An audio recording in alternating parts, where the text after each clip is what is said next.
Hello, everyone, and welcome to this episode of Ignition Time. My name is Dr. Nitin Choda, and welcome to our channel.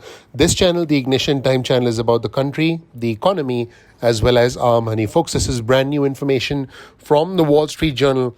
The White House has more than doubled its inflation forecast in a brand new update. In fact, the White House now predicts that consumer prices will rise 4.8% in the last quarter of 2021 from a year earlier, and it's actually raising its projections for growth this year.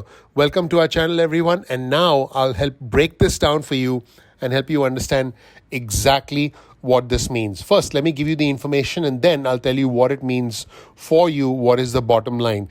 The Office of Management and Budget said that it expects consumer prices to rise 4.8% in the fourth quarter of this year, up sharply from the 2% rise that the Biden administration had predicted back in May. In fact, officials see those price pressures quickly receding next year, with the CPI, the Consumer Price Index, rising 2.5% in the fourth quarter of 2022. So, what is the bottom line here? The bottom line here is that for the next year, gas is going to cost more, food is going to cost more, milk, eggs, everything. You go shopping, you go buy some clothes, you eat out, it's all going to cost more, and wages are also going to increase. But unfortunately, even if wages increase, the fact that things are going to cost you more is going to set you back. You're probably going to look at your bank account and say, hey, wait a minute, I thought I had a raise, but I don't have that much money in my bank account. That is what inflation does, folks. What happens is, as the economy is recovering, there's a huge demand for goods and services. There's a huge demand for more food, more clothes, and more entertainment. We're starting to go out again. We're starting to go to hotels again. We're starting to go out. We're starting to go to movies again. We're starting to eat out again.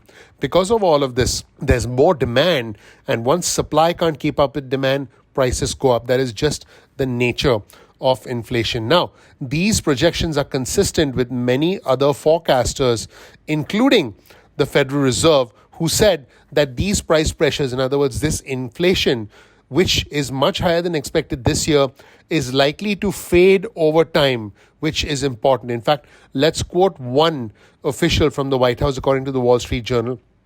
We think this trajectory is very much consistent with the inflation outlook we've been discussing pretty much since we got here. In fact, the Federal Reserve Chairman Jerome Powell used most of his speech to say why he still believes that this year's inflation surge would be temporary, and why he said that easing up on monetary policy too early could stunt the expansion. And this is what Jerome Powell said, the Federal Reserve Chairman. He said, so far there is little evidence that inflation is rising beyond a relatively narrow group of goods and services that have been directly affected by the pandemic and reopening of the economy.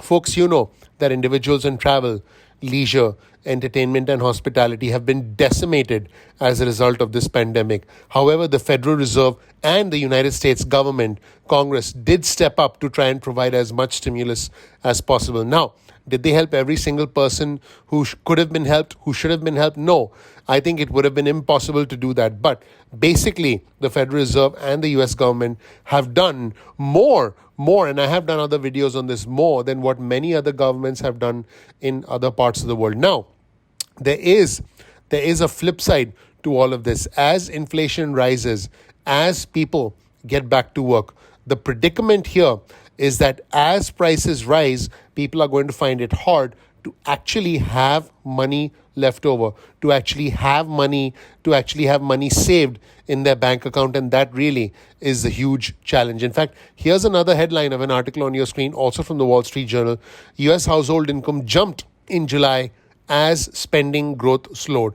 A lot of economists now think that the Delta variant is holding back spending growth, and the expanded child tax credit did actually boost savings for many American families. And so savings rates are high. People now have a little bit more money saved than before, but people aren't spending as much. And keep in mind that if people don't spend as much as they normally would, or as they are likely to do in a recovering economy, that actually can lower inflation. So in a very strange way, the Delta variant, which, as dangerous as it is, as harmful as it is, what it's actually doing is it's curbing, it's reducing the spending, and that in turn is likely to make inflation transient. In other words, inflation is not likely to be persistent. Imagine if the economy came back with a bang, which, by the way, is happening in different parts of the country. But if it came back with a bang, inflation not only would surge, but it could have been permanent. But now, because of the Delta variant, what's happening is inflation is actually likely to be less than expected and is likely to go away because people are going to curtail their spending. And then as people come back into the economy, as people start flying again, as people start going to hotels again, going to restaurants again all over the country, just like they did prior to the pandemic, the economy will have enough time to prepare to be able to absorb that demand. And that should bring prices back to normal, back to where they were prior to the pandemic. So that really is what the government is hoping for. That really is what a lot of economists are hoping for. Let's show you this graph on your screen, which is the personal consumptive expenditure. And this shows you that in 2020, as a direct result of the pandemic, when the recession hit us, there was a huge decline in personal consumption, and now personal consumption is indeed going back up. But the big deal is that a lot of people have cash set aside. In fact, spending on restaurants and sporting goods grew sharply last month, but was partially offset because of a decline in spending on goods like cars and refrigerators. Overall spending growth could slow down because a lot of events have actually been cancelled. I'm talking concerts, conferences, and festivals. But the big news is a lot of people have money saved. Here's a quote from Joseph Brusolas, who's the chief economist at RSM US LLP. The American public is withholding cash as they assess the risks around the Delta variant. Once that peaks and the coast is clear, there's ample fuel to see a re-acceleration in household spending later this quarter and, more importantly, into the holiday season.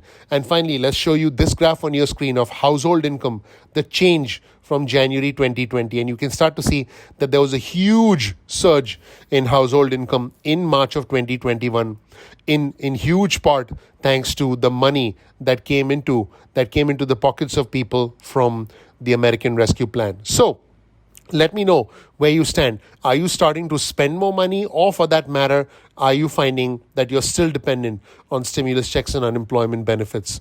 Or are you finding that, hey, you're doing fine financially and you now have money left over, you have money saved, and now you feel that you'll be able to go out there and start living life again just like you did prior to the pandemic.